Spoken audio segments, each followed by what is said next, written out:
Boa noite, meus irmãos. A graça da paz do Senhor Jesus, amém? Já louvamos ao nosso Deus, já intercedemos bastante esta noite. Agora é nosso tempo de ouvir a voz do Senhor através da sua palavra. Eu pensava esses dias, meus irmãos, que privilégio, obviamente algo claro e óbvio, mas que privilégio imenso é nós termos a palavra de Deus, que Salmo 19 diz que está firmada no céu para sempre e que é a verdade para nossas vidas. Nossa oração essa noite é que seja assim, que nós possamos ouvi-la, atentar a ela e a seus conselhos e olhar para as nossas vidas. Hoje nós chegamos, irmãos, à nossa 24ª mensagem no Evangelho de Mateus, na nossa caminhada, na qual nós temos olhado desde o começo, desculpa, esse tema, e hoje chegamos ao capítulo 8, debaixo do mesmo tema geral do Evangelho de Mateus. Vamos lá, irmãos, juntos, vai aparecer ali em instantes, suspense matando. Vamos lá? O Messias prometido realiza o plano divino da redenção, apesar da sua rejeição retardar a promessa do reino. Você vai entender agora na tabela que se segue por que essa dupla ideia num tema do Evangelho de Mateus. Essa tabela ela tem duas grandes visões do Evangelho de Mateus. Do 1 ao 10, capítulo 1 ao 10, a oferta do rei. Do 11 até o final, a rejeição do rei. E nós estamos caminhando, irmãos, ainda nessa primeira parte, onde, digamos assim, está tudo bem. O povo está receptivo para com esse Messias, apesar de não compreendê-lo corretamente. Então nós vimos já a apresentação do rei, até o capítulo 4, até o capítulo 7, que terminamos mensagem retrasada, certo? Antes da minha viagem, vimos a proclamação do rei, e semana passada começamos o capítulo 8 com o poder do rei. Agora, depois de ter ensinado o sermão talvez mais conhecido, que é o Sermão do Monte, ele está trazendo agora manifestações do poder, quem ele é, acima da doença, e a gente vai ver acima das forças das trevas, e acima também das forças da natureza. E hoje, meus irmãos, no meio dessas demonstrações, nós vamos ter aí uma pausa para falar de um assunto muito próprio para as nossas vidas, discipulado, principalmente sobre o que eu entendo que seja o meu papel como discípulo de Jesus. E Jesus vai mostrar isso para nós essa noite com duas palavras que a gente consideraria umas palavras meio atravessadas, mal criadas, meio difíceis de engolir, com dois interlocutores que vão abordá-lo logo depois alguns desses milagres e sinais que ele fez depois do Sermão do Monte, ok? Mateus capítulo 8, versículo 18 a 22 é o nosso texto de hoje. Eu quero convidar os irmãos a nós lermos a uma só voz. São apenas 5 versículos, então dá para nós lermos em uníssono, ok? Mateus capítulo 8, 18 a 22, bonito coral, para a gente ler esse texto. Hoje a gente tem uma inovação aí, está projetado, caso alguém precise, tenha esquecido a sua Bíblia aí em casa. Versículo 18, diz assim a palavra do Senhor. Quando Jesus viu a multidão ao seu redor, deu ordens para que atravessassem para o outro lado do mar. Então o mestre da lei aproximou-se e disse: Mestre, eu te seguirei por onde quer que fores. Jesus respondeu: As raposas têm suas tocas e as aves do céu têm seus ninhos, mas o Filho do Homem não tem onde repousar a cabeça. Outro discípulo lhe disse: Senhor, deixa-me ir primeiro sepultar meu pai. Mas Jesus lhe disse: Siga-me e deixe que os mortos sepultem os seus próprios mortos. Nós vimos, irmãos, na semana passada, na mensagem anterior, no começo desse capítulo, Jesus demonstrando a sua autoridade e como ela desafiava a todos, naquele tempo e hoje, a abandonarem as suas preconcepções religiosas que criavam incredulidades, preconceitos e limitação em entender quem Jesus era e principalmente que Messias ele era.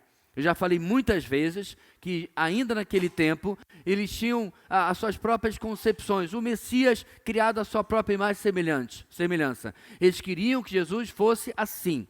Bem, isso não mudou tanto. E semana passada a gente tratou disso, como muitas vezes nós temos esses conceitos de como Jesus deveria ser. No nosso texto de hoje, Jesus aponta o porquê da necessidade de conhecermos a Ele como Ele realmente é, sem quaisquer preconcepções que muitas vezes abraçamos porque gostamos, ou porque nos foram ensinadas assim, ou porque nós não gostamos da versão de Jesus que às vezes ouvimos de outros, mesmo vindo das Escrituras. Quando essa versão confronta algum comportamento que eu quero ter, alguma maneira de viver que eu quero seguir. Então a necessidade, meus irmãos, de conhecer a Jesus é imprescindível para, de fato, sermos seus discípulos, sermos seus seguidores. Senão nós estamos seguindo uma ideia de Jesus e não o Jesus da Bíblia. Ao longo dos próximos anos, do nosso texto em diante do ministério de Jesus, muitos irão tentar, mas por causa dessas preconcepções e por causa de outras ofertas da sua própria mente e coração, irão falhar em seguir a Jesus. Alguns desses, eventualmente, irão abandoná-lo, ao ponto de gritar diante de Pilatos: crucificam. Perceba, rejeitarão o rei, porque ele não cumpriu a tarefa que eles tinham de agradar a eles mesmos. E talvez você possa pensar: pastor, então a gente está de boa, porque eu sigo a Jesus há tantos anos. Eu sigo a Jesus há 45 anos. Mas, meus irmãos, é muito fácil, ainda que assim seja tanto tempo, de nós paulatinamente começarmos a querer moldar, é o barro querendo moldar o oleiro, moldar Jesus para se adaptar à nossa vida, às nossas escolhas e assim por diante. Eu creio que você já viu isso em muitas ocasiões, na vida e na história de muitas pessoas. Mas hoje o nosso objetivo é olhar para nós. Será que eu tenho sido um discípulo de um Jesus bíblico e tenho respondido a Ele conforme Ele deseja ser respondido? Por isso a nossa mensagem de hoje nos traz a seguinte grande ideia para nós aprendermos. Aquele que busca o discipulado deve avaliar suas intenções e compromissos. Aquele que busca o discipulado deve avaliar suas intenções e compromissos. Isso é algo, meus irmãos, que Jesus advertiu muitas vezes a muitas pessoas. Por exemplo, em Lucas 14, temos a famosa advertência sobre não amar parentes e nem amar a si mesmo acima do que amamos a Ele. Lembra? Quem ama o pai ou mãe ou a si mesmo mais do que a mim, não é digno de mim. No mesmo texto ele fala sobre tomar a nossa cruz e segui-lo. Algo, meus irmãos, extremamente escandaloso no primeiro século. A cruz não era lugar de gente boazinha. A cruz não era lugar de gente inocente. Você podia até discordar da razão pela qual a pessoa estava sendo crucificada, mas se foi para a cruz, é porque havia passado pelo sistema judicial romano, que era bastante diferente do sistema judicial de um certo país da América do Sul, e havia sido encontrado como culpado. E lá estava na cruz. Jesus, de fato, aos olhos da lei deles, era culpado, mesmo que o seu julgamento tenha sido tão manipulado. O ponto, irmãos, é que tomar a sua cruz era um convite escandaloso quando Jesus desafiou os seus discípulos. No mesmo texto ele ainda completa com uma ilustração sobre quem constrói uma torre sem antes sentar e calcular se realmente pode arcar com as despesas. Senão começa a construir e depois vira chacota. Olha, esse homem começou a construir e não conseguiu terminar. Jesus não estava preocupado, meus irmãos, com engenharia, nem com construção civil. Ele estava preocupado vocês têm avaliado o que é me seguir? Vocês têm avaliado o que é ser meu discípulo? Ou seja, discipulado, preste atenção, irmãos, não é uma decisão emocional para se tomar debaixo de uma música tocante, e nem muito menos por causa de uma situação dramática, emocionalmente forte que você tenha na sua vida. Discipulado é uma decisão racional, pesada e avaliada. Ainda que possa gerar depois, claro, uma enorme carga emocional, que, por exemplo, leve alguém a lavar os pés de Jesus com as suas próprias lágrimas e enxugá-los com seus próprios cabelos, como a mulher de Lucas capítulo 7. Perceba, a resposta emocional desta mulher vem depois dela perceber racionalmente que aquele homem valia a pena ser seguido, ser adorado, ser servido. Quantas e quantas pessoas, meus irmãos, tomaram decisões baseadas em um momento emocional, emotivo da sua vida? Essa é uma das razões que este pastor particularmente não é adepto ao famoso apelo, porque na minha história que eu presenciei, muitas vezes transformou em uma apelação. Quantas e quantas vezes em determinados cultos, depois de já cantar uma ou duas músicas ou um hino de 5 estrofes, alguém fala, vamos cantar mais uma estrofe. Peça ao músico que toque mais uma vez, e aquela insistência. Discipulado não é uma decisão emocional, é uma decisão racional. É pesar prós e contras. E muitas vezes, as pessoas pesam errado, escolhem errado. Vamos para o nosso texto, meus irmãos. Aquele que busca o discipulado deve avaliar suas intenções e compromissos. Nosso texto tem apenas 2 divisões, e a primeira, número 1, vai nos ensinar o seguinte: o seguir ao Messias exige desprendimento de recompensas. Versículo 18 e a 20. O seguir ao Messias exige desprendimento de recompensas. O verso 1 do nosso capítulo 8 diz que uma multidão acompanhava Jesus depois do fim do Sermão do Monte. Certamente, ela estava mais ainda obcecada em segui-lo, depois dos milagres de cura e libertação que a gente viu no texto anterior, o texto de semana passada. Por causa disso, então, Jesus ordena, no nosso primeiro verso de hoje, verso 18, que seus discípulos mais próximos, ele está se referindo, é claro, aos 12, que atravessem para o outro lado, no caso do Mar da Galileia. Mar da Galileia, Lago de Tiberíades, é o mesmo lugar. Que eles atravessassem e fossem para o outro lado. O comentarista conhecido, o pastor Warren Wiersbe, já está com o Senhor, destaca que, em vez de se exibir para as multidões e tentar agradá-las, Jesus aqui e em muitas outras ocasiões se afasta delas. Interessante, né? Quão diferente de algumas celebridades, entre aspas, cristãs, entre aspas, de hoje, que agradam as multidões e adoram o elogio das pessoas, não é mesmo, seus lindos? Os versículos 19 a 22, então, irmãos, mostram por que Jesus não se impressionou com as grandes multidões. As pessoas não estavam dispostas realmente a abandonar tudo para seguir ao Messias. Elas estavam interessadas em ver os milagres, mas não em entregar a sua própria vida, se necessário, por Jesus ou para o Messias. Isso fica claro, meus irmãos, nesses 2 encontros que nós vamos ver agora no nosso texto. Primeiro, antes que eles embarquem, um mestre da lei, diz o texto, se aproxima de Jesus. O mestre da lei, meus irmãos, é a mesma função chamada de escriba no Antigo Testamento. É assim, por exemplo, que o reformador, de certa forma podemos chamá-lo assim, Esdras, parceiro de Neemias, foi identificado 15 vezes no Antigo Testamento. Perdão, ele é identificado 10 vezes das 15 vezes que a palavra é usada no Antigo Testamento. Então ele era um mestre da lei, ele era um escriba. Por isso que em Esdras 7:10, você encontra o famoso versículo que Esdras tinha disposto seu coração a estudar a lei do Senhor, a praticá-la e ensiná-la ao povo de Israel. Certo? Ele aprendia para si, ele vivia, ele passava adiante. O versículo perfeito para qualquer um poder viver, porque ele era um escriba. Seu conhecimento, irmãos, de um escriba das Escrituras, era tão grande que, vamos assim, trazer para uma mentalidade moderna, ele se tornava o Google misturado com a inteligência artificial dos seus dias. Certo? Não dá para pesquisar no celular, porque não tinha sido inventado. Então, quando alguém tinha uma dúvida mais profunda, eram os mestres da lei, era o escriba que eles procuravam. Eles eram a fonte teológica.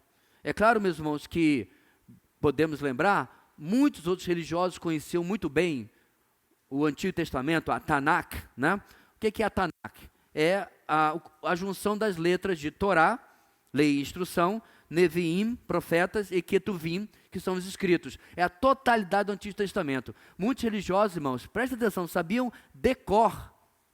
A gente mal consegue memorizar uns 15 versículos, né? Eles sabiam decor. Apesar disso, o escriba era uma referência a mais, ok? Então, essa é a profundidade de conhecimento que esse homem que procura Jesus aqui tem. Então, se achegando a Jesus, ele faz uma declaração extremamente ousada. Olha o que diz o versículo. Mestre, eu te seguirei por onde quer que fores. Que bênção, né? Já pensou? Quem não gostaria, meus irmãos, como pastor ou como igreja, de dizer assim, meus irmãos, eu cheguei aqui com esse evangelho, eu quero servir a Cristo por onde quer que for. Duvido que eu não vou ouvir uma meia dúzia de aleluia e glória a Deus. Não é uma declaração abençoada, não é uma declaração que nos surpreende, mas vamos aprender hoje, irmãos, o que está de fato por trás dela. Primeiro, a forma como ele dirige a Jesus, sim, é marcante. Ele já o chama inicialmente de mestre, lembre bem, ele é um escriba, ele é uma referência, mas ele chama Jesus de mestre, ou seja, de rabi. Esse título colocava Jesus em pé de igualdade com qualquer escriba, fariseu ou saduceu. Na verdade, muitas vezes, com conhecimento acima desses aqui. Agora, lembre bem, meus irmãos, ele sabia muito bem que Jesus jamais tinha tido nenhum reconhecimento formal e nenhum treinamento formal. Esse escriba, que com certeza vem estudando a Tanakh, o Antigo Testamento, desde menino, se vira para qual é a palavra que a gente poderia usar aqui? Leigo. Um não formado, e o chama de mestre. Segunda coisa da frase dele, ele segue uma declaração, com uma declaração que transmite grande fé, grande compromisso e grande admiração por Jesus. Ele promete seguir a Jesus, não importando onde Jesus iria. A promessa dele, meus irmãos, antes nós olharmos como Jesus a vê, me lembrou um hino muito querido para mim. Eu pensei em cantar, mas eu falei, eu não vou conseguir. Então, esse hino, quando eu estava no seminário, minha mãe mandou uma carta. Jovens, carta era uma coisa que você escrevia, e aí você dobrava, botava no envelope, certo? Você lambia um negócio que vinha com a cola atrás e botava assim, aí você ia lá no correio, entregava, pagava se tinha selo já tinha pago, né? Mas enfim, você entregava, aí alguns dias depois alguém chegava lá, como as cartas de amor que minha esposa me escrevia no seminário, com o cheiro do perfume dela. Minha mãe me mandou essa carta com o hino 298 do Cantor Cristão. O nome desse hino chama-se Estou Pronto. Nem sempre será para o lugar que eu quiser que o mestre me tem de mandar. É tão grande a seara já a embranquecer, a qual eu terei de ceifar. Se pôs a caminho que nunca segui, a voz a chamar-me eu ouvir, direi, meu Senhor, dirigido por ti, irei tua ordem cumprir. Eu quero fazer o que queres, Senhor, serei sustentado por ti. E quero dizer o que queres, Senhor, que o servo teu deva dizer. A frase dele, meus irmãos, encaixa-se perfeitamente aqui. É por isso que você precisa de contexto. Porque com certeza eu poderia receber esse hino todos esses anos atrás da minha mãe e lembrar particularmente da frase do escriba. Mestre, eu te seguirei por onde quer que fores. Nós já vamos falar, meus irmãos, da intenção real desse escriba daqui a pouco, não se preocupe. Mas antes eu gostaria de apontar como é relativamente fácil para nós prometermos algo para Deus ou algo para Jesus. A W. Tozer tem essa famosa frase, os cristãos não mentem. Eles vão para a igreja e cantam. Depois você pega na internet, se você não tiver um cantor cristão em casa, hino 298 do Cantor Cristão. E veja se você consegue ler este texto desse hino, essa letra, em forma de oração.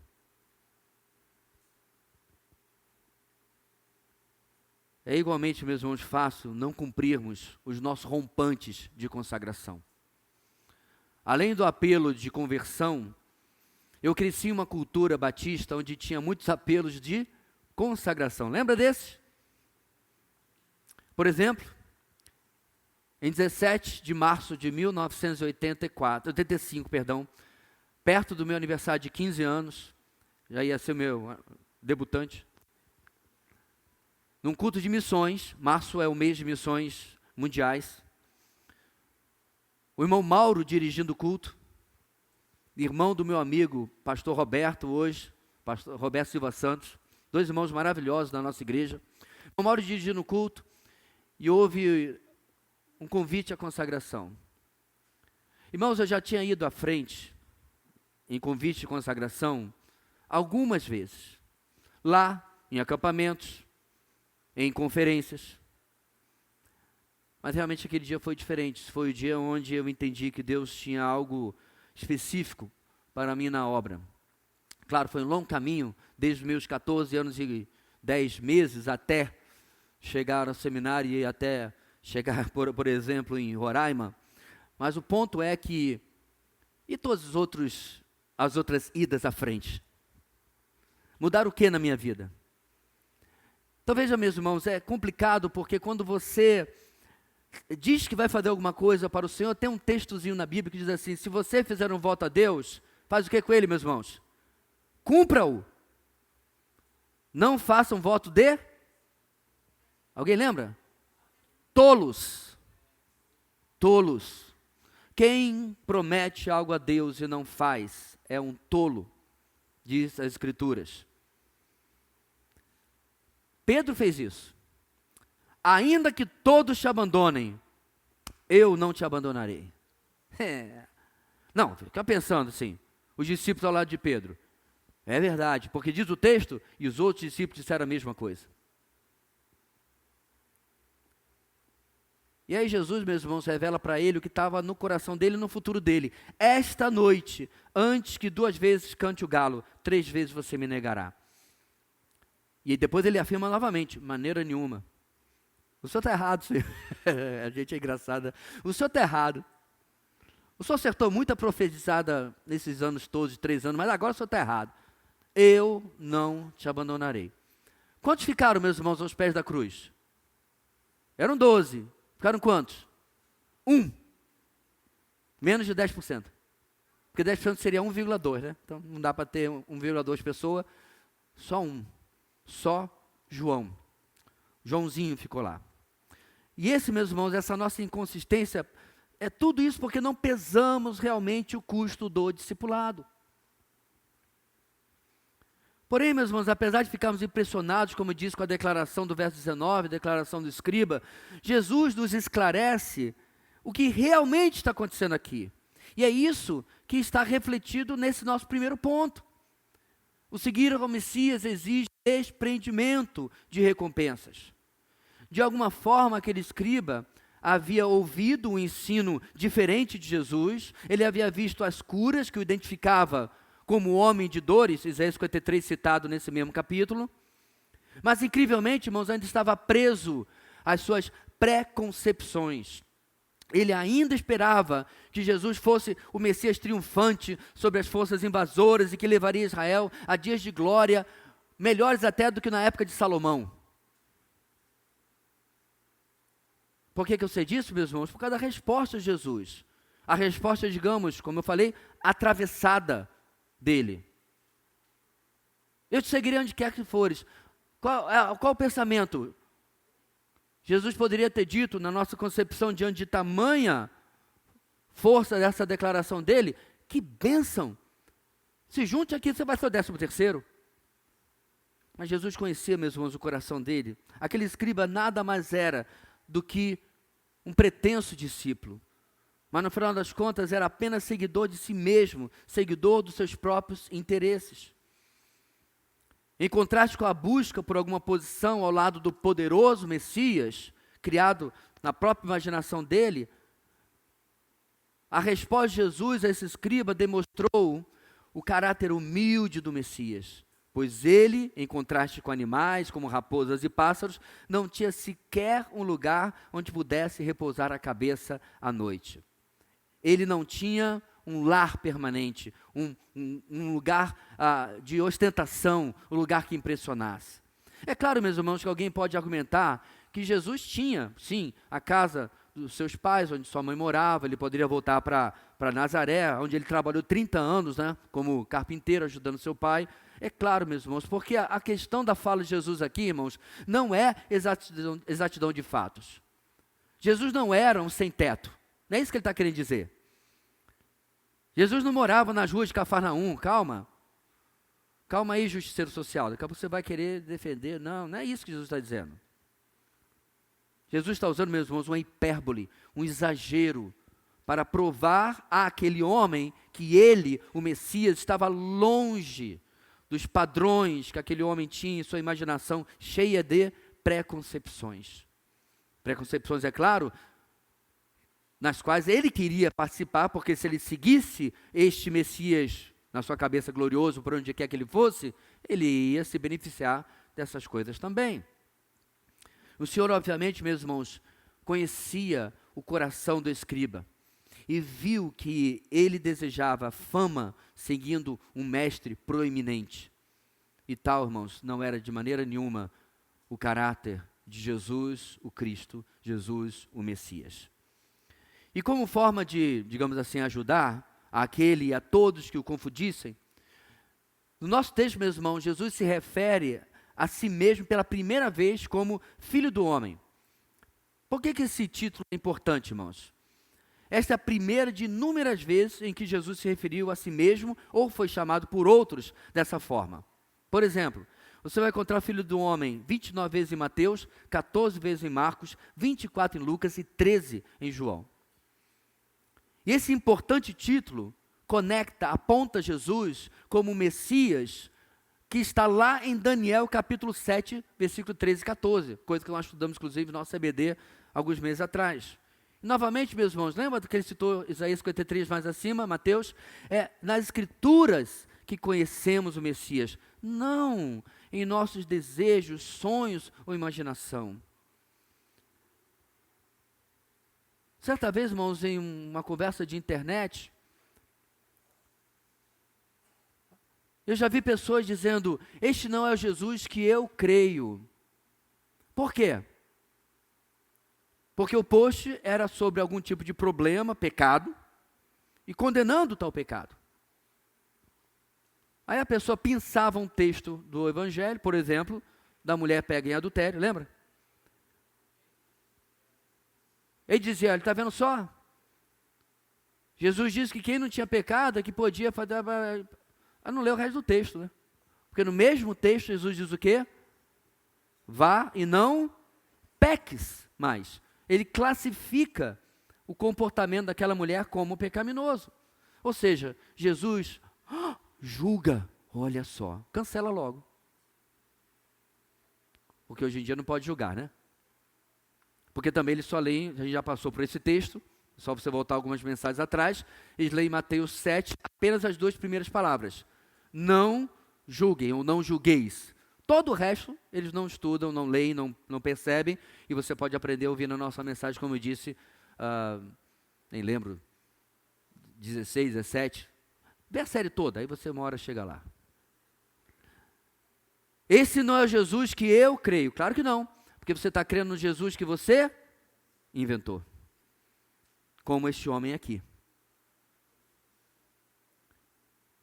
É por isso, meus irmãos, que alguns acham Jesus e identificaram-no assim, com um pacifista, um hippie da década de 60. Muitos achavam que aquele era o perfil real de um verdadeiro Jesus. Porque não leia os evangelhos, porque não aprende sobre ele, porque não se aprofunda na pessoa que ele é. E aí, qual a consequência disso? Acaba querendo recompensas para a sua vida.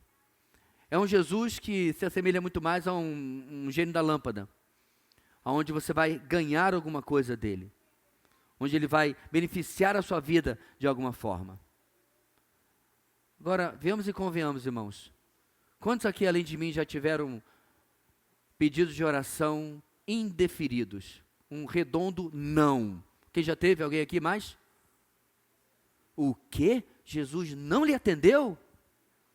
Ele atendeu sim. Ele disse não. Acabei de pedir a oração no grupo da igreja pela minha tia. Já é uma senhora de idade e vai fazer uma cirurgia relativamente simples, mais invasiva. E acho curioso, irmãos, de novo, né, as frases que você vê nos grupos lá próximos. Desde o comando, já está curada, já isso, já aquilo. Esse não é o Deus e o Jesus da Bíblia. Quantas pessoas nós já acompanhamos que entraram, por exemplo, para usar o caso, numa cirurgia, e Deus falou assim, a senha chegou, está na hora. Mas nós temos essa ideia, meus irmãos, que fé é afirmar que as coisas vão acontecer e não confiar que Deus vai fazer o melhor. Esse Deus cultural, eu preferi não nos grupos, mas particularmente mandei para ela uma palavra dizendo, eu tenho confiança de que Deus vai fazer o melhor para a sua vida. Que Ele pode curar, que Ele pode fazer o que Ele quiser. E eu espero que a senhora esteja dependendo do Senhor nesse momento. O ponto aqui, meus irmãos, é que não há recompensa segundo a nossa mentalidade ao seguir a Jesus. A nossa vida não vai ser cor-de-rosa como nós desejamos. É interessante, meus irmãos, quando a gente vê a vida de irmãos nossos na história. Antigamente a gente lia biografias e o que nos impressionavam eram livros como, por exemplo, de John Fox. Sabe qual é o nome dele? O livro dos cristãos que nunca sofreram e tudo deu certo. É esse o nome, irmãos? Não. O livro dos mártires. Este livro você, emprestado do Jonas Madureira, você não pode passar dessa vida para outra sem ler. Livro fabuloso.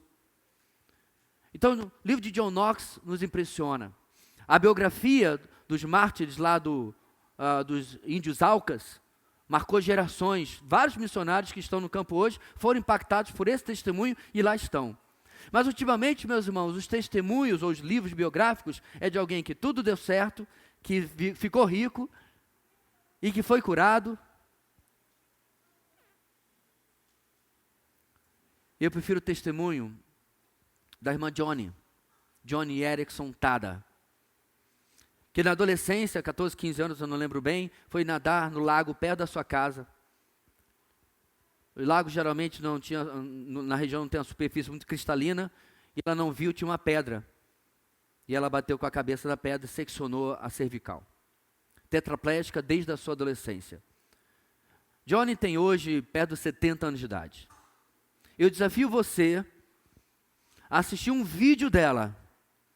Tem desde mocinha, né, até agora já uma idosa. Assista um vídeo dela e encontre um lamento, um chororô, um mimimi, você não encontra nada.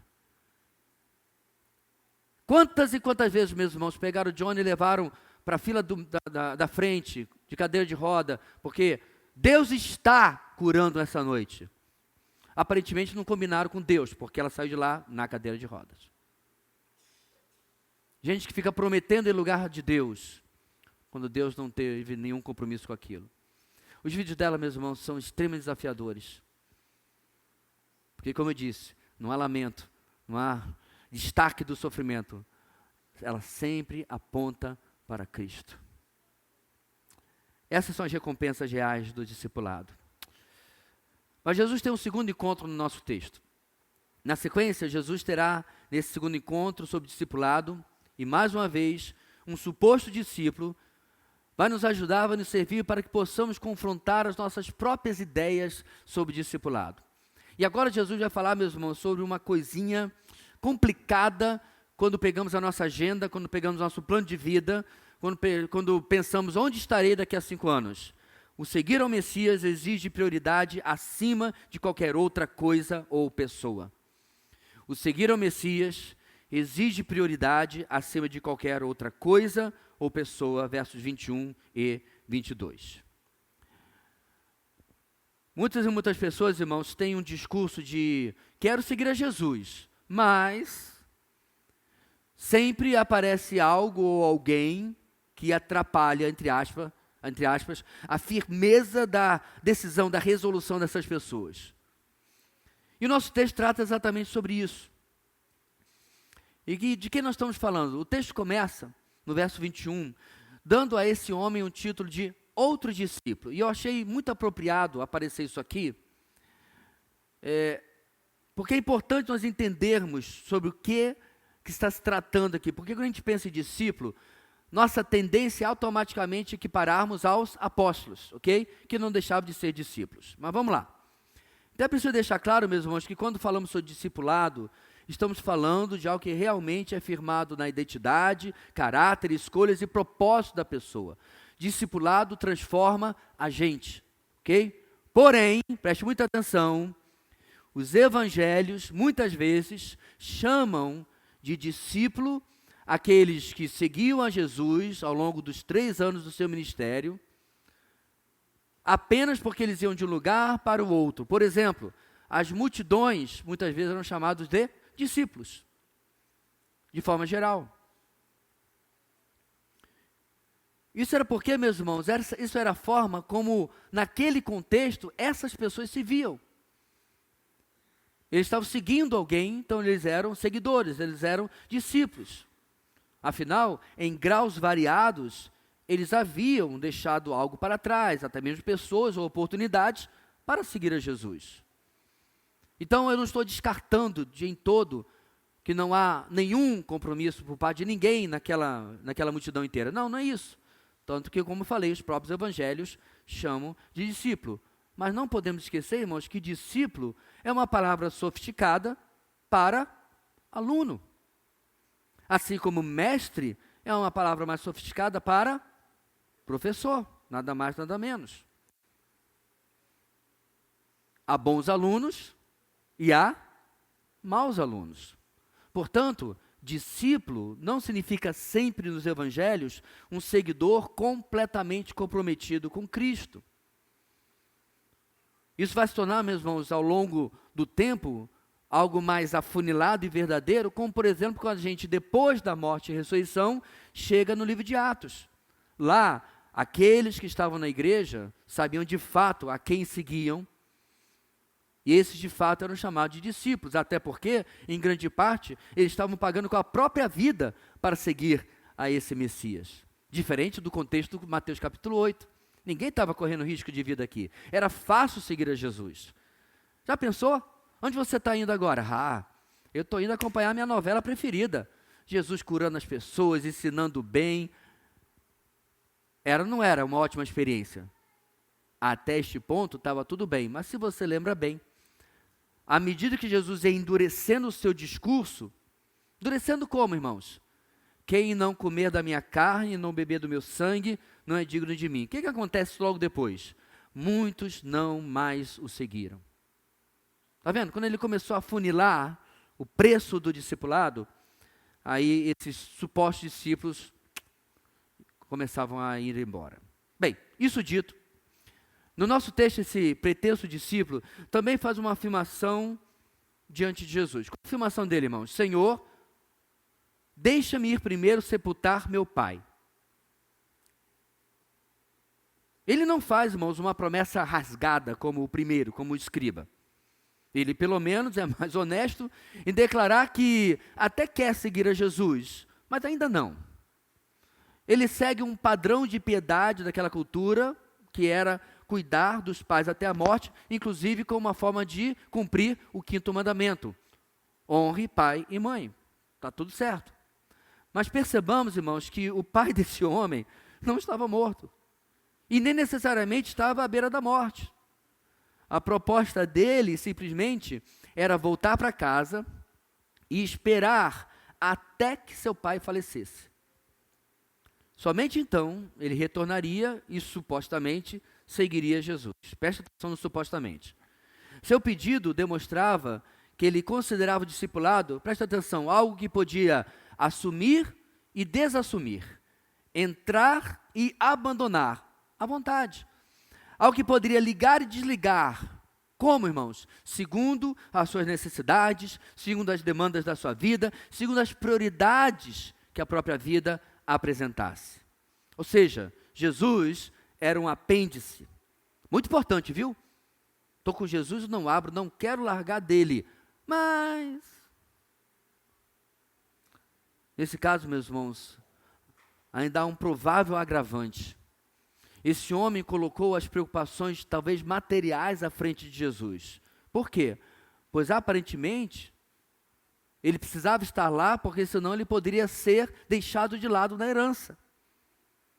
Se ele não estivesse perto, acompanhando seu pai, e ele viesse a falecer, ele poderia ser deixado de lado e colocado pelos seus irmãos como alguém que não demonstrou devido interesse e cuidado para com o seu pai no final da sua vida. Então, meus irmãos, será que realmente esse homem vai receber um passe livre de Jesus? Que bênção, meu filho. Mande lembranças ao seu pai. É isso que Jesus fala, irmãos? Não. Jesus dá uma segunda resposta atravessada.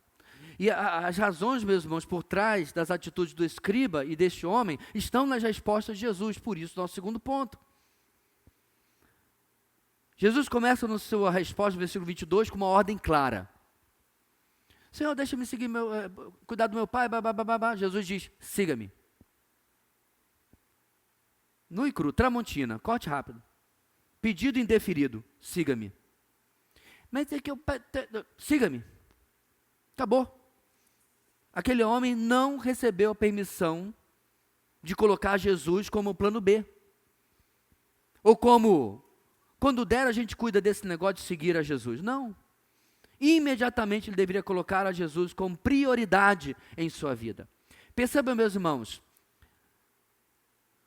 Jesus não estava dizendo para ele, despreze, largue mão, deixe para lá, seu pai que te vire. Não, não era nada disso.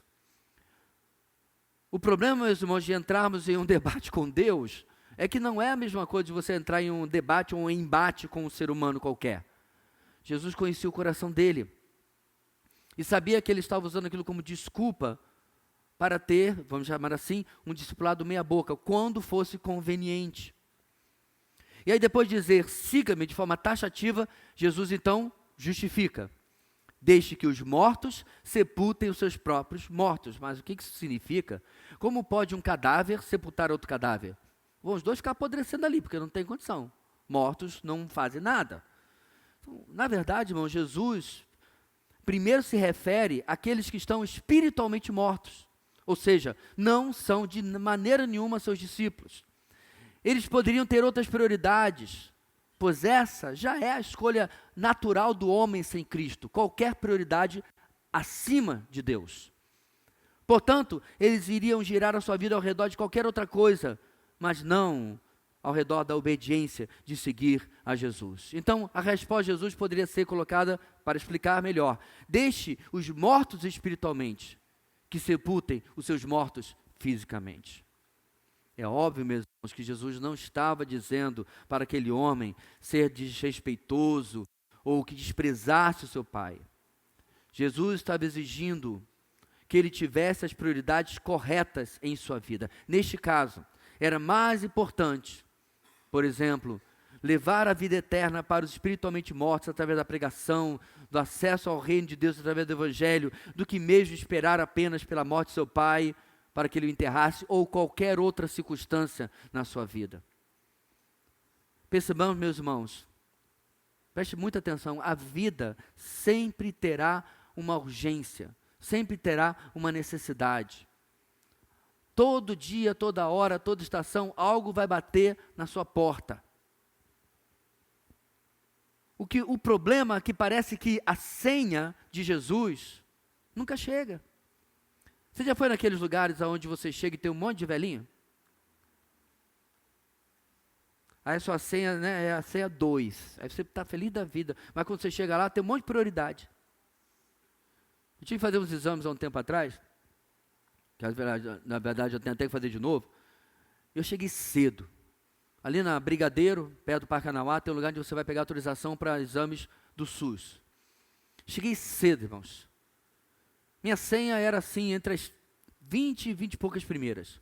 Aí eu todo contente. Rapidinho saio daqui. Fiquei 3 horas.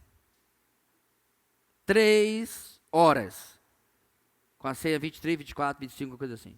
Sabe por quê? Toda hora chegava um neto com a avó. Um filho com o pai de 70 anos. Então, eu já estava para ir lá fora, passar a mão no cal ali da coisa, passar no resto do cabelo assim, e chegar com o andador. A minha ceia nunca chegava.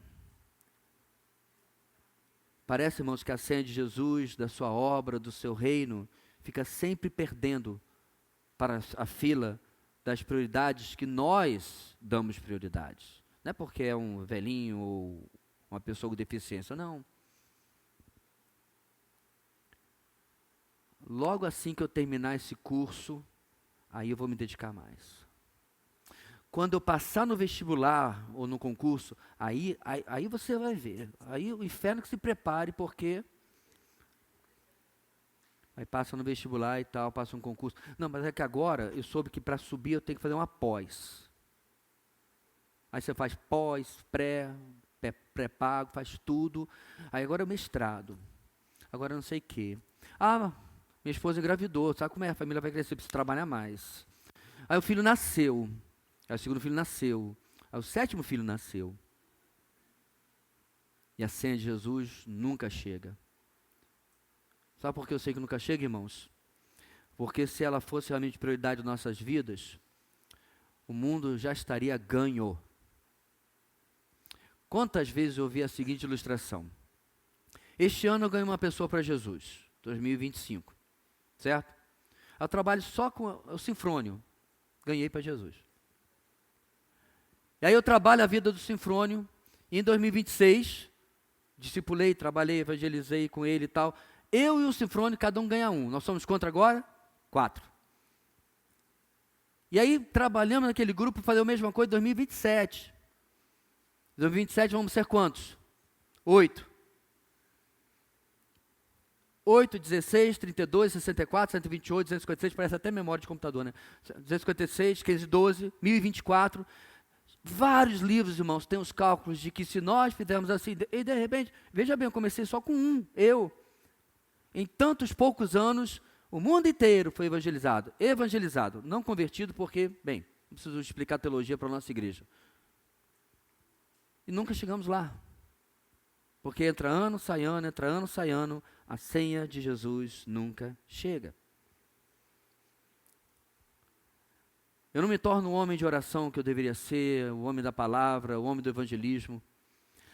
Sexta-feira passada eu preguei na Jubaé, e eu não sei se o pessoal gostou muito não, porque eu acusei todo mundo de ser pecador. Não pode fazer nada, irmãos, é a Bíblia que diz, né? Eu me referia, meus irmãos, a quantas ordens do Senhor nós somos omissos. Porque a gente, claro, vamos aqui trazer esse irmão que é fofoqueiro, ele vai confessar o seu pecado aqui, ele já está disciplinado, então a gente disciplina o fofoqueiro, o adúltero, o homossexual, o que for. Mas quando eu desobedeço Mateus capítulo 28, a gente vai chegar lá, não sei quando, mas vai. O que diz Mateus 28, irmãos? Ide por todo mundo, ou vão por todo mundo e... Pois é, você conhece. Quando eu desobedeço isso, eu estou pecando ou não? Sim. Quando eu não tenho uma vida de oração, quando a Bíblia é clara, inúmeros imperativos. Vamos para o mais fácil. Orem sem cessar. Mais fácil. Mas se você quer linkado ao pecado, vá lá em Samuel.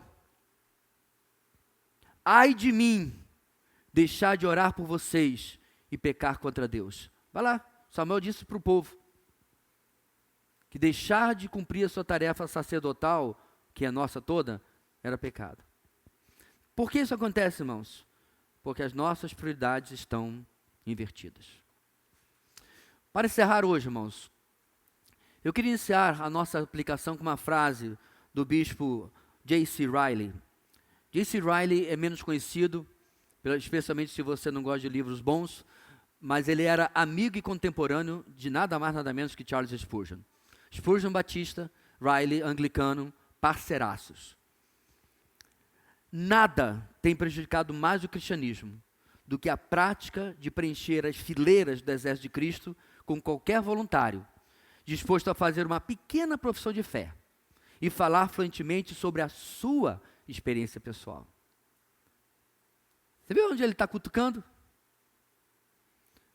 Ele fala sobre profissão de fé, meus irmãos, porque é aquilo que eu declaro que eu creio e quero fazer.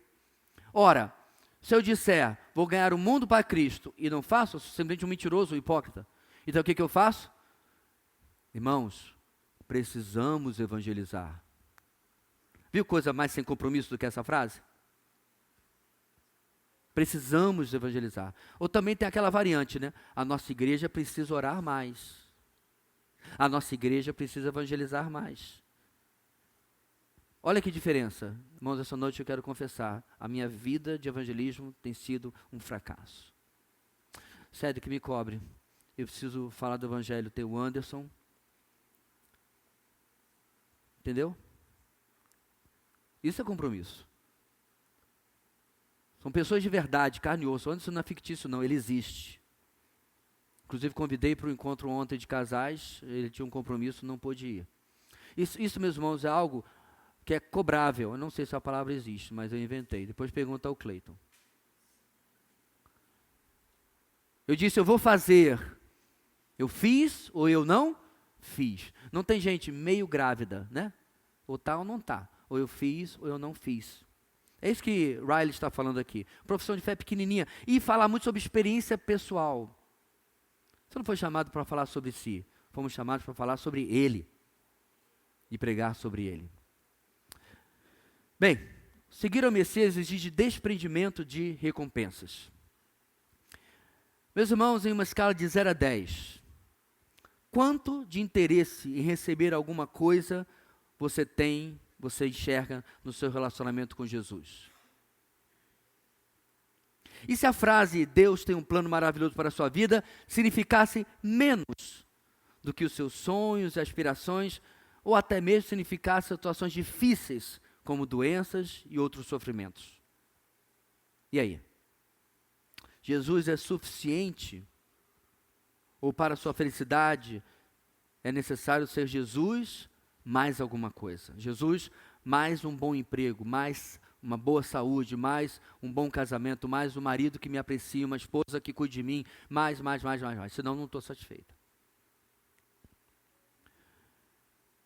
Irmãos, está difícil assistir esses vídeos, especialmente da Nigéria, viu? Que é um tapa na cara todo momento de missões, quem pega um vídeo desse daí. Porque a pergunta que eu me faço sempre diante desses vídeos é, quanto tempo eu duraria lá? Será que eu já não tinha pego uma K-47 para cuidar da raça desses assassinos e resolvido na força do braço? Que nem aquele pastor lá do filme, né? O pastor metralhador. Quem já assistiu esse filme? Ok, escolha dele. O Butler estava bem no filme. Foi muito bom. Aconteceu de verdade. Mas será que eu estou disposto, meu irmão, minha irmã, a viver menos do que eu quero, do que eu aspiro, mas tudo dentro daquilo que o Senhor deseja? Isso me lembrou de um testemunho, e é claro, isso se aplica, e não é porque ele é homossexual, de um irmão nosso, liberto do homossexualismo. Ele percebeu que ele não tinha condição de se unir a uma mulher e ser realmente o que ela precisava. Então ele fez um voto de celibato. Um homem convertido, suas palavras de um homem muito crente, mas que ainda lutava com 40 anos de um comportamento e de tentações, meus irmãos, que simplesmente não desaparecem. Da mesma maneira que você, homem, depois que casou, suas tentações não desapareceram, e eu suponho que das irmãs também não, mesmo que sejam tentações heterossexuais. E aí, os colegas da vida antiga dele perguntaram assim, você vai se sacrificar em uma vida sozinho, como se ninguém tivesse amigo, companhia, família, etc., né? Uma vida sozinho. O vídeo dele, meus irmãos, só está em inglês, infelizmente, mas ele mostra indignação diante daquilo que lhe disseram. Ele diz: sacrifício? Não. Sacrifício fez o meu Senhor por mim. Não viver, não dar vazão ao meu pecado, não é sacrifício nenhum. Já pensou, meus irmãos, você ter que fazer uma escolha de viver menos do que você acha que tem direito? Ou que o pecado diz que você tem direito? E 2, o seguir ao Messias exige prioridade acima de qualquer outra coisa ou pessoa. Então, como você tem organizado a sua vida, até mesmo a sua rotina diária? Servir ou ser servido? Você tem visto o servir de Deus como uma senha que parece que nunca chega na sua vida? Sempre tem uma prioridade, sempre tem uma coisa que ele ocupa, uma coisa que lhe atrapalha, uma coisa que vai na frente. Prioridades, meus irmãos, são coisas interessantes.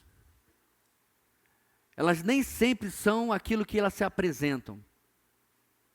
Geralmente as prioridades não são prioridades por causa daquilo que elas são em si, mas como nós as avaliamos, valorizamos e as vemos.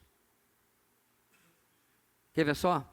Você está estudando, coisa importante, faculdade, preparar um sermão e tal, e aí, plum, o celular acende.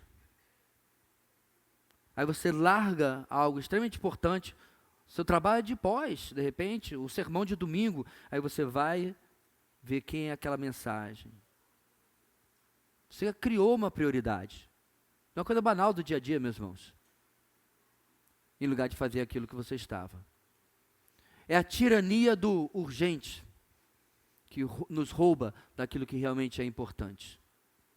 São escolhas que nós fazemos. Gostaria de encerrar hoje, meus irmãos, com um momento de oração. Apenas um minutinho.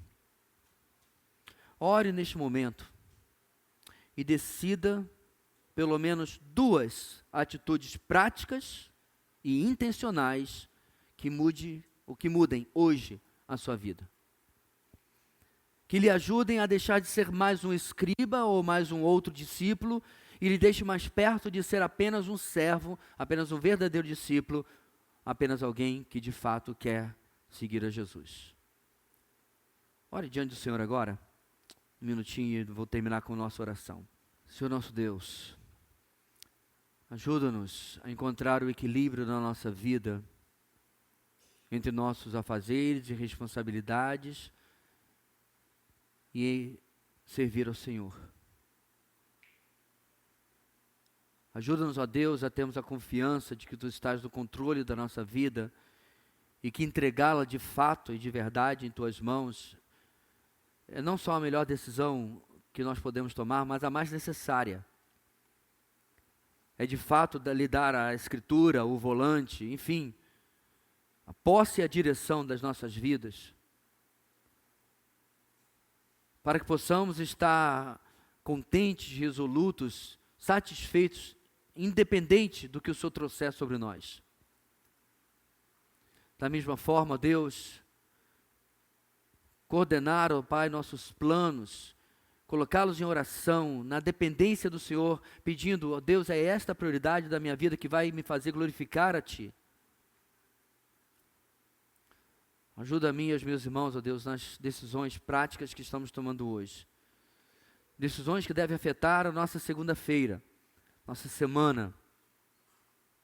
Ajuda-nos, ó Deus, a não sermos interesseiros ou procrastinadores.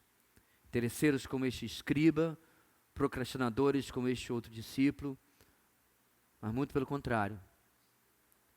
Possamos servir a Jesus por quem Ele realmente é, independente do que isso signifique para nós.